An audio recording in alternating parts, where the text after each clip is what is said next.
Дэлхийн 2 дугаар дайны дараа улс орнууд эвлэлд нэгдэх хамтран ажиллахыг урд өмнөхөөс илүү эрхэмдэж эхэлсэн билээ. 1945 онд нэгдсэн үндэстний байгууллага байгуулагдав. 1946 онд дэлхийн нийтээр замын хөдөлгөөнийг зохицуулах тэмдэг дохио заалтын нэгдсэн стандарттай болох тухай ярьж эхэлсэн.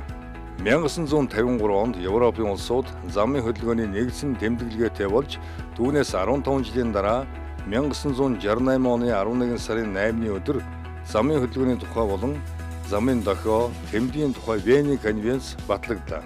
Монгол улс 1997 онд энэ конвенцэд нэгдэн орсноор олон улсын замын хөдөлгөөнд оролцож байгаа Монгол улсын тээврийн хэрэгсэл MJL гэсэн ялах тэмдгийг зүүх эрхийг олжээ. Гэхдээ бид энэ удаа замын хөдөлгөөний соёл, замын дохио, тэмдэг гэсэн ярьж дуусахгүй өргөн хүрээтэй том сэдвийг хөндөхгүй. Харин бидний төдийлөн анхаардгүй хэрнээ ач холбогдоор хүний амьтад үүсэх тэмдгийн тухай ярилцсан.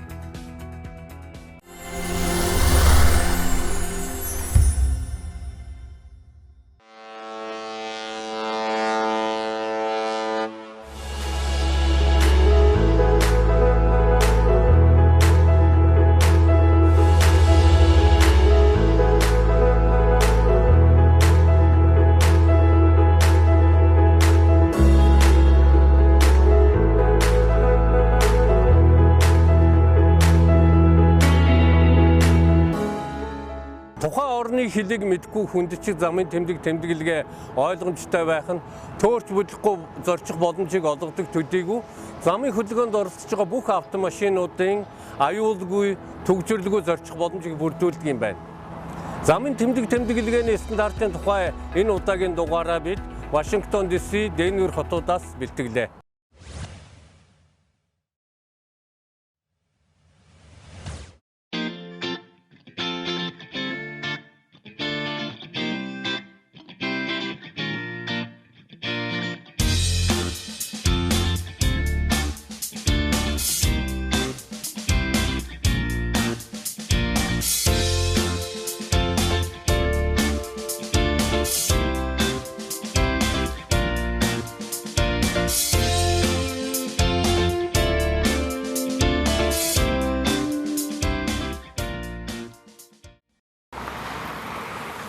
Бид нар энд бол stop sign гэдэг нийшээ сурцсан байгаа юм л да. Stop гэдэг те sign гэдэг маань тэмдэг гэсэн үг те. Яг нь Монголд болохоор одоо зогс гэсэн тэмдэглэгээ гээд хэрэгжилжүүл бас зүгээр ах л та. Одоо бүгдээрээ цаашдаа болох зогс тэмдэглэгээ гээд яриад явчих.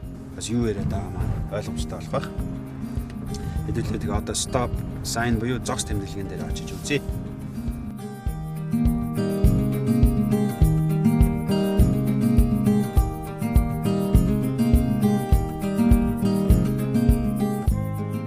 Зогс гэсэн тэмдэглэгийг ерөнхийдөө энэ ажиглаад байхад хороолол дунд одоо хийж байгаа. Мөн хорооллоос одоо төв зам руу ороход бас энэ зогс гэсэн тэмдэглэгийг ашиглаад байгаа шиг байгаа. Жишээлбэл энэ дөрвөн зам руу хийж байгаа машинууд аль төрүүлж ирсэн нь одоо бүрэн зогсолт хийх дөрвөнтэй юм байна лээ. Төрүүлж ирээд 1 2 3 гэж жишээлбэл 3 секундын турштай яг бүрэн зогсолт хийгээд тэгээд орохчтой 3 тишээ харж байгаа. Тэгээ аль төрүүлж ирсэн машин нь бол төрүүлж гараад дараагийнх нь машин дараа нь гарах тийм дүрм журамтай зохицуулагдсан. Тэгэхээр яг гэрлэн дохионд байхгүй учраас яг тэр дүрмээрээ явж байгаа юм л да. Гэрлэн дохиотой байсан бол гэрлэн дохиогоо хараад явж болж байгаа. Тэгээ яг нөгөө талаараа гэрлэн дохио ийм жижиг уулзрууд дээр хийгээд одоо ачаал багтаа уулзрууд дээр байн бүгдэн дээр нь гэрлэн дохио хийхлээр бас их зардлын хувьд өндөр гараад ах шиг байгаа юм байгаа. Тэгээ энэ аргаар бол бас зардлыг бас бага хэмдэх талтай байж магадгүй гэж бас бидэрт өгнөд байна л да. Дэлхийд даяар нэгдсэн замын тэмдэг дохионы стандарттай болохоор ярьж эхэлснээс хойш удалгүй Америк нэгдсэн улс өөрийн гэсэн замын хөдөлгөөн, замын тэмдэг, дохионы тогтцоог боловсруулсан юм. Тэр утгаараа Америкийн замын хөдөлгөөний стандарт Вений конвенц нэгдсэн улс орнуудынхаас бага зэрэг ялгаатай. Гэхдээ л үн хямд, суйрлуулахад төвөггүй, хэрэглэхэд ойлгомжтой зогс тэмдэг нь төсөв мөнгө хүрэлцэхгүй уулзуур гарц бүрт гэрлэн дохио тавьж чадахгүй байгаа монголчуудын маань хувьд нэгэн шин шийдэл байж болох талтай.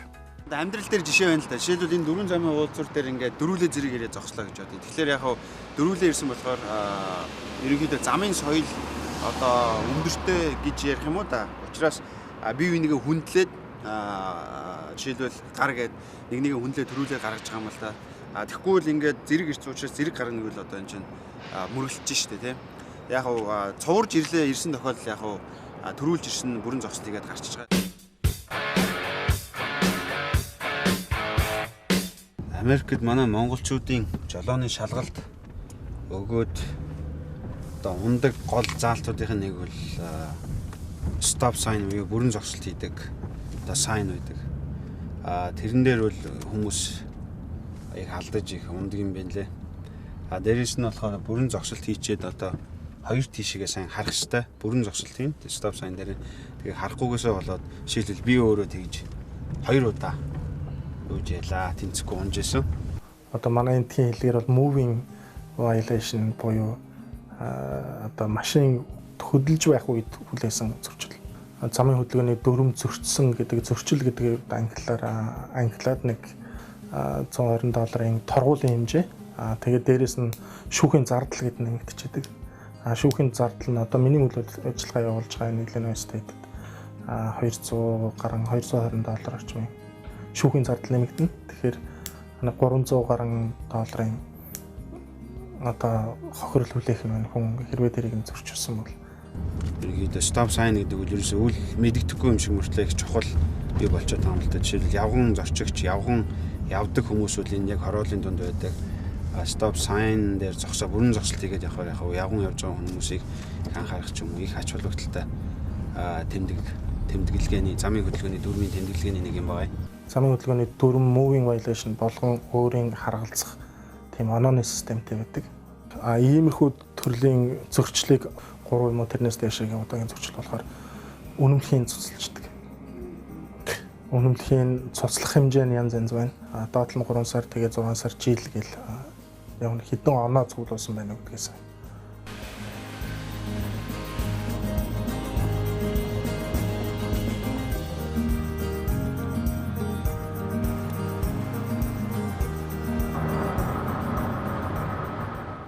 Бид энэ дугаараараа хотын төв орон нутгийн замуудын тэмдэглэгээ болон зогс тэмдэглэгээний тухай та бүхэнд дэлгэрүүлж танилцууллаа.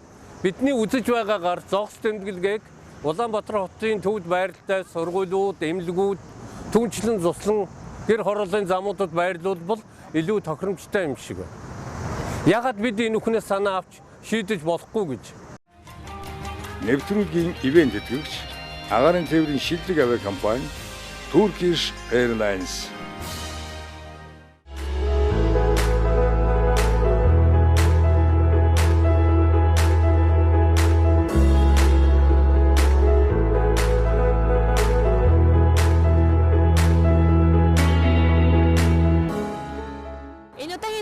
онцолж байгаа Америкийн зогс тэмдгийг Монголд маань зогсохгүй явах хориотой тэмдэг гэдэг утга агуулга бол ижилхэн. Гэхдээ монгол жолооч нарт ингэж хэлвэл илүү нөлөөлж магадгүй гэсэндээ ийхүү нэрлсэн бололтой.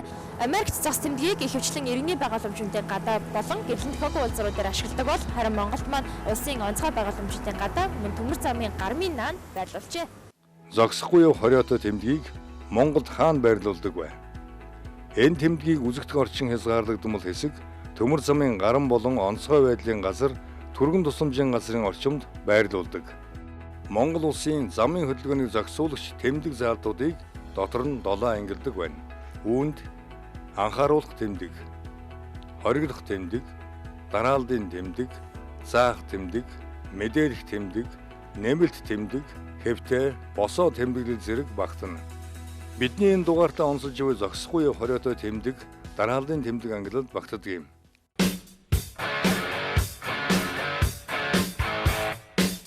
Монгол улс 1991 онд Оросын стандартад суурилсан замын хөдөлгөөний тэмдэг дохионы стандарттай болжээ. 2002 онд түүнийг шинжилж 2006-аас 2008 онд замын хөдөлгөөн зохицуулах тэмдэг дохионы стандартыг хийж дууссан байна. 2014 онд Монголын хөрсөнд харьцангуй тохирсон стандарттай болсон тул замын хөдөлгөөний дүрмдээ тусгаж хуулиа гаргажээ. Шинээр батлагдсан Монголын замын хөдөлгөөний дүрм, хууль, стандарт олон улсын түвшинд хүрсэн бөгөөд хэрвээ онцолж ярихдаа тулвал зогсохгүй явах хориотой тэмдгээс илүү чухал тэмдгүүд байгаа гэж мэргэжлийн хүмүүс нь үздэг юм билээ. 2014 онд тэмдэглээ гэрлэн тохионы стандарт бүгдээрээ шинжлэхтэй батлагдаад гарч одоо мөрдөгдөж явж байна. За энэ маань яасан бол манад зам хөдөлгөөний аюулгүй байдлын тухай хууль мөн дахиад шинжлэхтэй батлагдсан. Мөн хоёр дахь нь Вене экономичд мөн 5 зүйлийн өөрчлөлт орсон. Тийм учраас бид нар тэрийг зайлшгүй тусгах ёстой. Тэр бүгдийг тусгасан тийм стандарт маань 2014 онд батлагдаад одоо мөрлөг болгож явж байна. Тэрэн дотор юу орж ирсэн бол Америкч мөн хэрэглэгддэг сургууль орчмын бүс гэсэн тэмдэг байна. Сургууль орчмын бүс гэсэн тэмдгийг тавигдсан байгаа үед бол ер нь жолооч нарт нэлээд том мэдээлэл өгдөг л дөө. Яагаад гэх юм бол тэр тэмдэг тавигдсан байгаа газарт бол тээврийн хэрэгсэл жолооч бол тодорхой хэмжээний онцгой одоо бас анхаарал болгоомжтой явах хэрэгтэй. Хоёр тийм бол тэр орчмын сургууль байд юм. За ихвчлэн сургуулийн орчмол тавигдж байгаа. Энэ тэмдэг тавигдсан газар бол нөгөө таны түрүү нэг зогс дурдаад өнгөрлөө хороолын дотор хөдөлгөөн гэж хэллээ. Тэрнтэй мөн адилхан. Гэхдээ энэ тэмдэг тавигдсан газар бол тээврийн хэрэгсэл жолооч 20 км/цагаас илүү хурдтай явах хоригдсан. Тийм тэмдэглэлтэй. За одоо та бүхэн яриад байгаа ч маань дараалал тэмдэглэлтэй. Дараалал тэмдэг бол ямар нэгэн уулзуур гарцаар эхэлж тэр гарах хэвээр дараа нь тэр гарах хэвээр гэсэн утгатай тэмдэг. Зогсгосон тэмдэг маань яг энэ дараалын тэмдгийн жагсаал дотор байж байгаа. Энэ тэмдгийн дундаас нь суугаж авах юм бол энэ тэмдэг тавигдсан газар бүх төрлийн тээврээр ихэд зайлшгүй заавал зогсох хэрэгтэй. Харин энэ дээр бол манад бол яг мэдээлэл самбарын хувьд бол жоохон хангалт муутай байгаа л да. Өөрөөр хэлэх юм за Улаанбаатар хотод баруун талаас хүн ороод ирлээ. Магадгүй тэр тууш яваад зүүн зүг рүү явъя гэж хад бол жоохон айл замыг сонгоод явах уу гэхэд одоогор яг тийм тэмдэг харьцангуй бага байна. Уг нь бол зүүн бол жижиг суурин газрууд хүртэл бүгдээр л мэдээлэлтэй байх хэрэгтэй байдаг. Би баруун тийш гараад явлаа гэхэд 100 км-ийн дараа би тийм объект очих юм байна. Тэр объект очихын тулд би тийм маршрутын замаар явах юм байна гэсэн тэмдэгнүүд байна. Үнэхээр байхгүй. Байхгүй энэ ховор. Мэдээлэл самбарын хувьд бол 2016 онд бол нэлээд томоохон агц гарна гэж ойлгож байгаа. Одоогийн үндсэн бидний оруулаад байгаа захиалгын ер нь 50-аас илүү хувь нь бол дандаа мэдээлэл самбарууд байгаа. Намайг Жорди Гарсия гэдэг. Би Барселоноос ирсэн. Монголд ирээд 1 сар гарсан болж байна. Монголын газар нутаг үзэсгэлэнтэй их өргөн уудам. Нэг газраас нөгөөд хүрэх гэж их хол замыг туулдаг юм билээ. Би Улаанбаатараас автобусаар 2 өдөр яваад Баян үлгээд очив. Түүний дараа Монголын тайгад зочилсон. Яг уу замын нөхцөл байдал муугүй шүү. Зарим тохиолдолд их муу замууд таарч байсан. Мөн дээрээс нь мэдээлэх тэмдэгний асуудал. Би нийтийн тээврийн унаагаар хөдөө орон нутаг руу зорчсон болохоор замын мэдээлэх тэмдэггүй байсан ч санаа зовхооргүй аюулгүй явсан. Хэрвээ ганцаараа дугуйгаар юм уу мотоциклоор аялж явсан бол мэдээлэх тэмдэг самбар байхгүй улмаас төөрч магадгүй л байсан баг. Европт бол хөдөө орон нутгийн замаас гадна хотын замууд ч маш сайн тэмдэгдсэн байдаг. Жуулчин ирээд хинээс ч асуулгүйгээр газрын зураг хараад тэмдэгээ дагаад явах боломжтой байдаг юм. Улаанбаатар хотоос өчнөө олон километрийн цаана орших замыг ярихад түр азнаад за ойролцоогоо 45 км-ийн зайд орших Налайхыг жишээ аваад үзье. Тэгэд Налайх 100 мод хотыг хооронд нь холбосон зам байгаа. Тэгээд тэр зам дагуу явж байхад бол ямар ч мэдээлэх тэмдэг самбар байдаггүй. Тэгээд хэрвээ зам сайн мэдэхгүй жолооч бол 100 мод хот орхиж байгаад тэгээд 100 мод орж төөрөх магадлал маш өндөртэй байдаг. Албан ёсны их сурвалжуудын хэлснээр Монголын замыг тэмдэглэжүүлэх, мэдээлэлжүүлэх ажил хийгцээр л байна. Баггүй хөрөнгө зарцуулж. Гэхдээ үр дүн нь өнөөдөр ийм л байна. 2015 оны 9-р сарын байдлаар Улаанбаатар хотын 6 дүүрэгт 325 км хатуу хужилттай замд нийт 6160 тэмдэг байна. Үүнээс анхааруулах 1132, хориглох 748, дарааллын 826, заах 538, мэдээлэх 2038, нэмэлт 306 тэмдэг байна. Шинээр 1253 тэмдэг тавина. 236 тэмдгийг солих шаардлагатай байгаа. 2015 оны нийслэлийн замын сангийн хөрөнгө оруулалтаар автозамын тэмдэг хайс тоноглолын ажилд 500 сая, автозамын тэмдэгдэгээний ажилд 1.5 тэрбум, автозамын хөдөлгөөн зохицуулах гэрэл дохио, техник хэрэгсэл шинээр авах, засахад 1.5 тэрбум төгрөгийн төсөл хэрэгжүүлэхээр төсвөлжээ.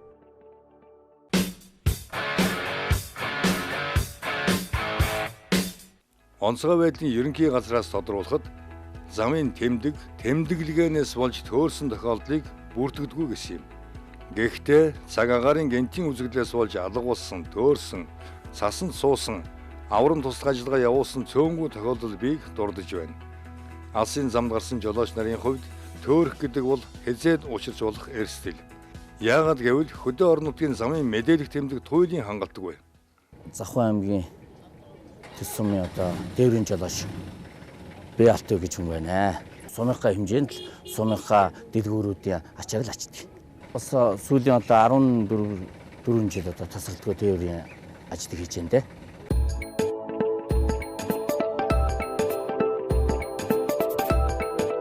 Нутаг орон болон хань жил үр хөвгтүүд хөөн сайн шүү гэж аавдаа одоо бас мэдвшүүлье. Яг уу ер нь олон жил идэл одоо жолоочийн одоо сайхан мэргэжлийг болов нэлээ боломжийн эзэмсэн гэж бодож байгаа шүү дээ. Өөрийгөө бол бас ямар ч үсэн юмын засан залруулна, ямар ч үсэн өөрийнхөө хэмжээнд бол юмаа хийн л гэж бодож байгаа. Том даваагаар давж очино.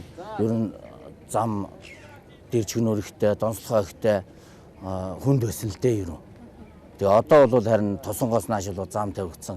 Ёстой сайхан болсон байна лээ. Мэдээлэх тэмдэг бол одоо засмал зам дээр бол одоо байна. Ер нь зүгээр одоо тийшээ тийм сум салгаж чана, ийшээ ийм сум салгаж чана гэсэн нэг тийм тэмдэг мэдээлүүд байна. Яг тэгэл бууснаас цааш бол одоо ямар тэмдэглэгээ байдгийг нь бол би сайн мэдэхгүй. Зүгээр завхныхаа чиглэлийн тухайд бол шорон замдаа гарахтар бол тэмдэглэгээ бол муу. Тэн дээр бол шүн өрөө өч явж байгаа жолооч нь бас нэг төөрж саадах тийм асуудлууд бол зөндөө байхаар тийм юм ажиглагддаг юм. Би л өөрийнхөө тухайд бол явхад бол тийм ажиглагддаг. Төөрсөн улсууд бол ердөө тэгэл бүтлгүй замд л ороод тэгэл очиод тэндэл хон унжин одоо тийм л асуудал зөндөө болно шүү дээ. Тэгэл цаашаа явах юм бол тэгэл хүн амтны газар машин тэргэн одоо эвдэрч барьж одоо ингээ саадах юм бол одоо тэгэл аюул төрөн шүү дээ ерөө. Тий. Тэр нь бол бас жоохон хөдөөний замд ер нь таних тэмдэг бол байхгүй. Тийм байдаг. Зөвхөн замд явж байхад бол зөндөл асууж ирэл юм. Тэгэл заагаал өгтөж аваас буруул давхай авчих шиг л болд шүү дээ. Шүн зөндөл жолооч нартай таарж ирж явж байсан. Уг нь энэ асуудлыг тун хялбархан шийдэх боломжтой. Тэр бол тэмдэгжүүлэх. Замын хажууд босгох нэг тэмдэглэгээний үн стандарт хийх материал гүйцэтгэлийн нөхцлөөс хамаарат хамгийн бага 19,800-аас 170 гаруй мянган төгрөгийн үнэтэй байдаг. Энэ удаагийн дугаараараа үзэгч танд зогс тэмдэгний хэрэглээ болон мэдээлэх самбар тэмдэгний тухай танилцууллаа. За өнөөдөр манай Монголд зогс тэмдгийг төмөр замын гарам, түргэн цэцлэмжийн газар болон онцгой байдлын газрын гадаа ашиглаж байгаа. Боловч сүүл замын цагдаагийн газраас нийслэлийн авто замын газарт хүргүүлсэн саналаар бол зогс тэмдгийг нийтийн хөл хөдөлгөөн ихтэй газар, за гэрлийн тохиолгүй уулзруу зэвнээр ашиглах боломжтойг одоо хүргүүлсэн багмаа. Үүнээс харахад зогс тэмдэгний хэрэглээ өдрөөлтөс санаад нэмэгдэнэ. Харин мэдээлэх самбар тэмдэг манайд өнөөдөр яхааргүй маш дутмаг байна. Дотоод болон гадаадын ажилчлалыг хөгжүүлэе гэж байгаа энэ цаг үед хөдөө орон нутгийн болон Улаанбаатарын замд мэдээлэх самбар тэмдгийг нэмэгдүүлэх нэн шаардлагатай байна.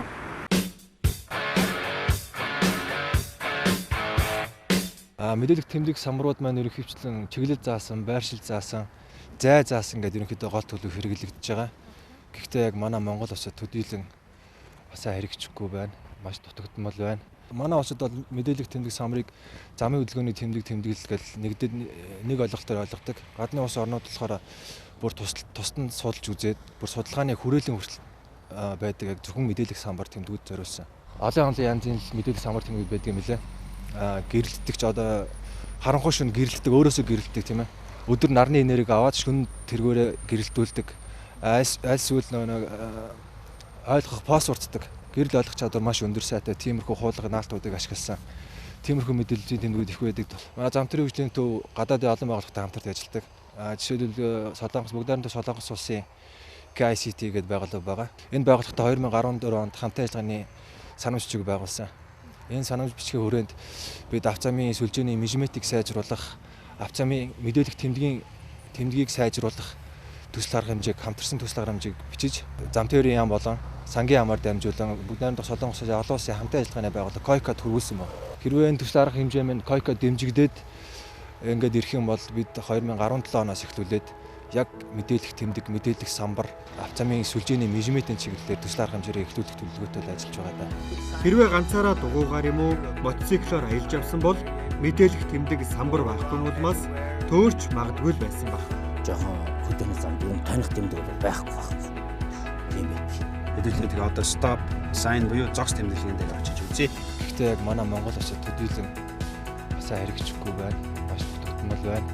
Замын хөдөлгөөний дүрм зөрчсөн гэдэг зөрчил гэдэг англиар нэг 300 гаруй долларын одоо хохирол хүлээх юм. Төрүүлж ирээд 1 2 3 гэж жишээлбэл 3 секундын турштай яг бүрэн зогсолт хийгээд Төөрч бүлэхгүй зорчих боломжийг олгодог төдийгүй Буруу давхай авчих шиг л болд шүү дээ. Шүн зөндөө жолооч нартай таарж ирж явж ирсэн. Мэдээлэх самбарын хувьд бол 2016 онд бол нэлээд томоохон ахицгарна гэж ойлгож байгаа.